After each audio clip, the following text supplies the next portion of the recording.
thir ve ulen kol em le turni pui khi chung van zol ti moi tuan na eng ruaye siam tulal parem ruatin nakal zela chutin thang tiang len kol moin na eng no ria ye kalal len na ram zayon khi min ngai ti re o ke zong ka thlir bang thei lo he shing nun hi ral to mai se beram no mel em na zayon ko pui mo ya khian ka len ve hun tur ngai hianin ka ru vong vong zain ka choi zel na nge khovel hria tan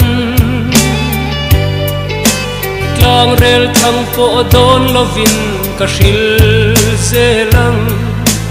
mana azung mo thim nuaya ka len lai kha hetiang reng reng angai hianin ka in ring nem le khovel moi na tin reng po hia na iang zo lo o kei song ka thir bang thei lo he shing nun hi ral to mai se beram no mel em na zayon khopui mo ya khian ka len ve hun tur ngai hianin ka rum vong vong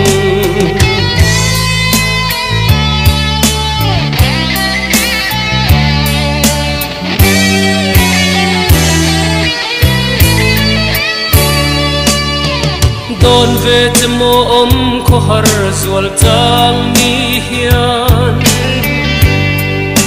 shing shiat na mar phu to pin ral ni chuan khoi lama atua nang che mo lei pia lama kho fel nun hlui re ngai lovin mangai tu ne na ilen ve thei nan sual simin lo tir lul ro o